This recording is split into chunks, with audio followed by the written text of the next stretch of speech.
Turkey में आए सदी के सबसे विनाशकारी भूकंप में मौत का आंकड़ा लगातार बढ़ता जा रहा है। अब तक 3,700 लोगों के मौत की खबर है और आशंका यह भी है कि आंकड़ा और बढ़ सकता है। तो वहीं दूसरी तरफ मलबे में जिंदगी की तलाश के लिए लगातार रेस्क्यू ऑपरेशन चल रहा है। पूरी दुनिया से तुर्की के लिए मदद पहुंच रही है। भारत में एनडीआरएफ की पहली टीम रवाना भारत से हो चुकी है। ये टीम मलबे में जिंदगी तलाशने की कोशिश करेगी। 50 लोगों की इस टीम में डॉग स्क्वाड भी है जो मलबे में दबे लोगों को ढूंढेगी, उनकी तलाश करेगी। भारत की दूसरी टीम भी किसी भी वक्त रवाना हो सकती है। वहीं तुर्की में रेस्क्यू टीम मलबे को हटाकर लोगों को बचाने की कोशिश कर रही है, लेकिन भीषण ठंड और बर्फबारी की वजह से रेस्क्यू ऑपरेशन में देरी हो रही है। तुर्की और सीरिया में आई इस तबाही में 3700 लोगों की मौत हो चुकी है। हजारों लोग घायल हैं, हजारों इमारतें जमींदोज हो चुकी हैं। अमेरिका ने भी रेस्क्यू और रिकवरी के लिए 2 टीमों को तुर्की के लिए रवाना किया है। ये सिर्फ 10 जर्सी गायों के साथ हर साल 18 लाख कमा रहे हैं। आपको भी ये सीखना है तो फ्रीडम ऐप को अभी डाउनलोड कीजिए। मलबे में 10,000 लोगों के दबे होने की आशंका बताई जा रही है। टर्की में 5,600 से ज्यादा इमारतें जमींदोज हो गईं, भरभरा करके गिर गईं। एक विनाशकारी भूकंप के बाद कुछ इस तरह का मंजर टर्की और सीरिया के कई इलाकों में है। भारत ने भी मदद का हाथ बढ़ाया है। एनडीआरएफ की टीम रवाना कर दी गई है जो वहां पर जाकर रेस्क्यू के काम में मदद करेगी। डॉग स्क्वाड की टीम भी साथ में है जो लोगों को, जिंदा लोगों की तलाश करके उन्हें उनकी जिंदगी को बचाने की कोशिश करेगी। लेकिन दूसरी तरफ तस्वीरें आप देखिए किस तरह का भयानक मंजर टर्की में देखा गया, जिसकी वजह से अब तक 3,700 से ज्यादा लोगों की जानें जा चुकी हैं और ये आंकड़ा बढ़ता ही जा रहा है।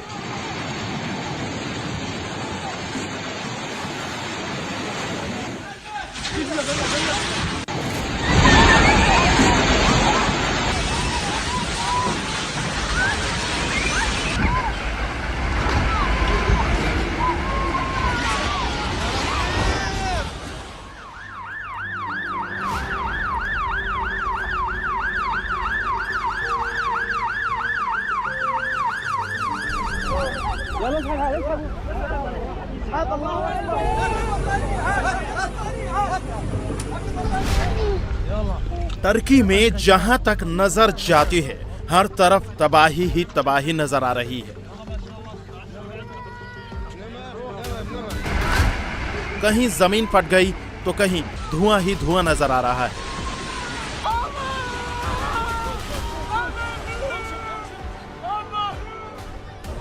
इमारतें मलबे का ढेर बन चुकी हैं।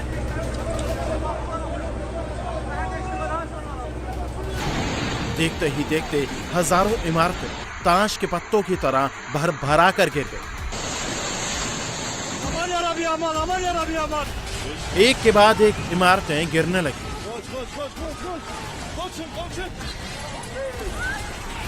किसी को संभलने तक का मौका नहीं मिला।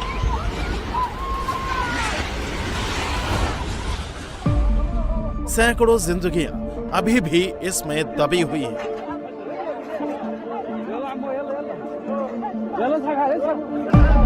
हर तरफ चीख पुकार है, हर कोई खुद को बचाने की कोशिश कर रहा है।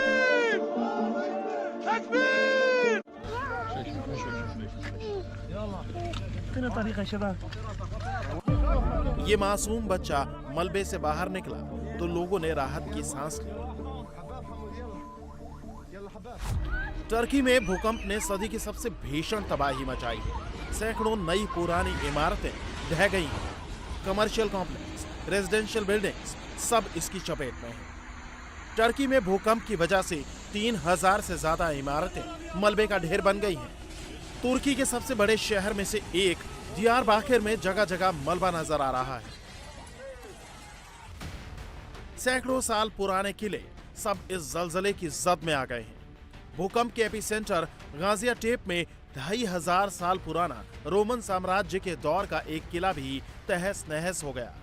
प्रधानमंत्री नरेंद्र मोदी ने टर्की में मची तबाही पर दुख जताते हुए मदद का पूरा भरोसा दिया है। तुर्की में आए विनाशकारी भूकंप पर हम सभी की दृष्टि लगी हुई है।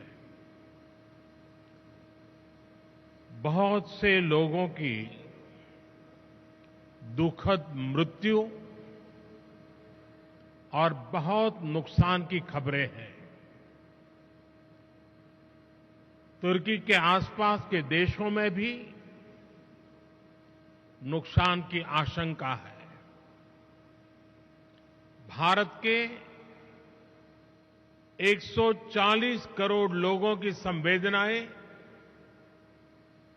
सभी भूकंप पीड़ितों के साथ है।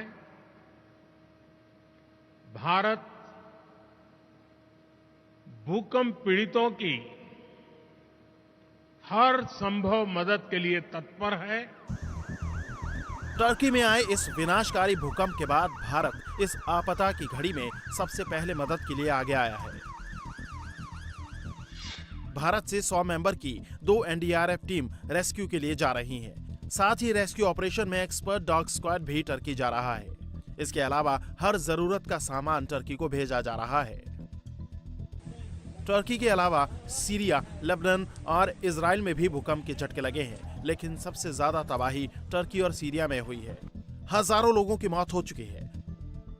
टर्की को इस वक्त पूरी दुनिया से मदद की दरकार है। भारत की पहल के बाद दुनिया के कई दूसरे देश भी अब टर्की की मदद के लिए आगे आ रहे हैं। Israel, Azerbaijan, Romania, Netherlands rescue के लिए टीम भेज रहे हैं। रूस ने भी टर्की और सीरिया को मदद भेजने का ऐलान किया है। अमेरिका, ब्रिटेन, फ्रांस और चीन भी मदद भेजने के लिए तैयार है।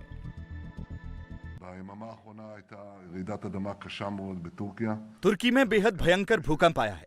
इसका असर दूसरे इलाकों पर भी हुआ है। तुर्की की सरकार की गुजारिश पर मैंने बचाव टीमें और राहत सामग्री भेजने का निर्देश दिया है। पूरी दुनिया में आमतौर पर यही होता है। लोग ऐसे ही अपने पास पड़ोस के लोगों की मदद करते हैं। चूंकि इस भूकंप से सीरिया में भी बहुत से लोग चपेट में आ गए, तो तुर्की के अलावा मैंने सीरिया के लोगों की भी मदद का निर्देश दिया है। सोमवार को जब टर्की की घड़ी में सुबह 4:17 थे, पूरा देश गहरी नींद में सोया हुआ था। कुछ ही घंटों के बाद सुबह की पौ फटने वाली थी।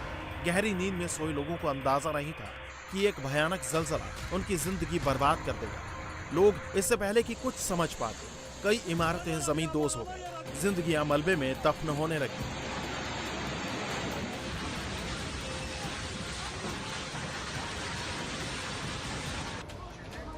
रिएक्टर पैमाने पर 7.8 की तीव्रता के भूकंप ने सोते लोगों को नींद से उठा दिया। हर तरफ चीख पुकार मचने लगी। इसके बाद जब लोग संभलने की कोशिश कर रहे थे, रेस्क्यू ऑपरेशन चल रहा था, उस वक्त एक बार फिर सुबह 10 बजे धरती तेजी से हिली।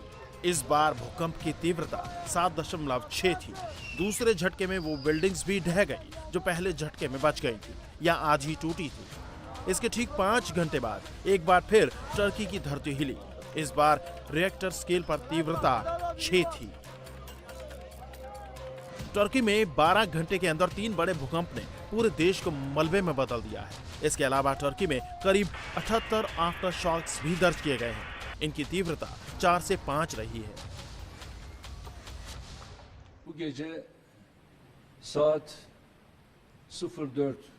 आज तड़के 4:17 पर 1939 के भूकंप के बाद सदी की सबसे बड़ी तबाही का झटका झेला है।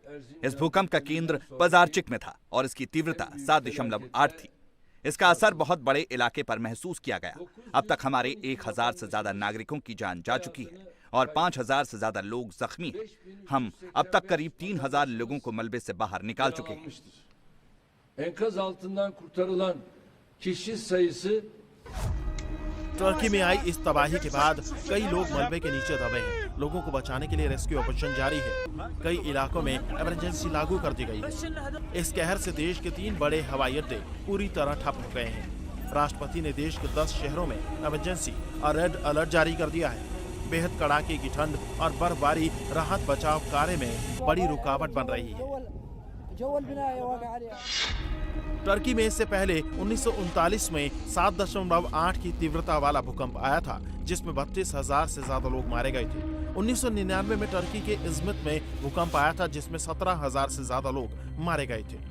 1784 में एर्जिनकॉन में इसी पैमाने का भूकंप आया था, जिसमें 5,000 से ज्यादा लोग मारे गए थे।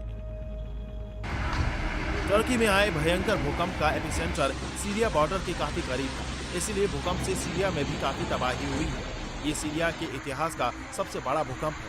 अलेप्पो, लत्किया और हामा शहरों में सबसे ज्यादा तबाही हुई है। पहले ही जंग से बर्बाद हो चुके सीरिया में भूकंप ने हालात और बिगाड़ दिए हैं। भूकंप ने सीरिया के उत्तरी इलाकों के लोगों की मुसीबतें और बढ़ा दी हैं। तबाह हो चुकी इमारतों से लोगों को निकालने के लिए धीरे धीरे राहत और बचाव टीमें पहुंच रही हैं, लेकिन सबसे ज्यादा मुश्किल बागियों के कब्जे वाले इलाके में है।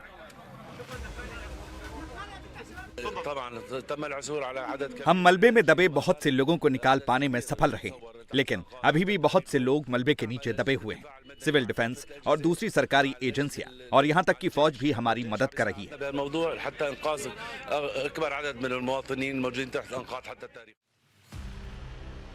सीरिया की असद सरकार इन इलाकों में एनजीओ के सहारे है, जिनके जरिए मदद पहुंचाने की कोशिश हो रही है। भूकंप के लिहाज से तुर्की और सीरिया दुनिया के सबसे ज्यादा संवेदनशील इलाकों में आता है। यहाँ आज से पहले भी कई बार खतरनाक भूकंप आ चुके हैं, जिनमें लाखों लोगों की मौत हो चुकी है। तुर्की के हालातों के बारे में आपने जाना। वहीं भारत ने भी एनडीआरएफ की पहली टीम को रवाना कर दिया है। ये टीम मलबे में जिंदगी की तलाश करेगी। 50 लोगों की इस टीम में डॉग स्क्वाड भी शामिल है, जो मलबे में दबे लोगों की तलाश करेगा। भारत की दूसरी टीम भी किसी भी वक्त रवाना हो सकती है। ये एनडीआरएफ की टीम को आप देख रहे हैं, जिसे रवाना कर दिया गया। एक टीम रवाना हो चुकी है, जबकि दूसरी टीम को भी किसी भी वक्त टर्की के लिए रवाना किया जा सकता है। Basically search and rescue operations के लिए हम वहाँ पे जा रहे हैं। जो अर्थक्वेक का वहाँ पे त्रासदी हुआ है, ये सिर्फ 10 जर्सी गायों के साथ हर साल 18 लाख कमा रहे हैं। आपको भी ये सीखना है तो फ्रीडम ऐप को अभी डाउनलोड कीजिए। उसमें जो सर्च एंड रेस्क्यू ऑपरेशन होंगे उसको हम वहाँ पे परफॉर्म करेंगे as per UN guideline. Team की जहाँ तक बात है तो 47 आदमी एक टीम में होते हैं। Apart from that 3 senior officers भी इसके साथ जा रहे हैं। यही कंपोजिशन है अभी। और रिलीफ मटेरियल अलग से जो गवर्नमेंट ऑफ इंडिया प्रोवाइड करेगी वो जाएगा, लेकिन फिलहाल अभी तो सिर्फ रेस्क्यू एंड रिस्पांस के लिए ये टीम यहाँ से मूव कर रही है। कितनी टीमें सर यहाँ से मूव करेंगी? अभी पहली टीम यहाँ से अभी अबाउट टू मूव है, हम जाने वाले हैं यहाँ से। एंड इसके बाद मॉर्निंग में दूसरी टीम एनडीआरएफ की मूव करेगी। देखिए, जैसा आप जानते हैं, आज सवेरे टर्की और सीरिया में एक भयानक भूकंप आया है, जिसमें काफ़ी जानें गई हैं। इसको देखते हुए भारत सरकार ने डिसीजन लिया है कि ह्यूमैनिटेरियन असिस्टेंस के नाते 2 एनडीआरएफ की टीम वहां पर भेजी जा रही है, जिसमें 101 हमारे रेस्क्यूअर्स, एनडीआरएफ के रेस्क्यूअर्स ऑपरेशन कंडक्ट करेंगे, रेस्क्यू रिलीफ ऑपरेशंस करेंगे। इसमें एक टीम हमारी 8 बटालियन एनडीआरएफ की गाजियाबाद से और दूसरी 2 बटालियन कोलकाता से जा रही है, जो वहां पर जाकर के ऑपरेशंस कंडक्ट करेगी। इंडिया टीवी हर वक्त हर जगह डाउनलोड करने के लिए सर्च करें India TV news Google play store या ऐप स्टोर पर।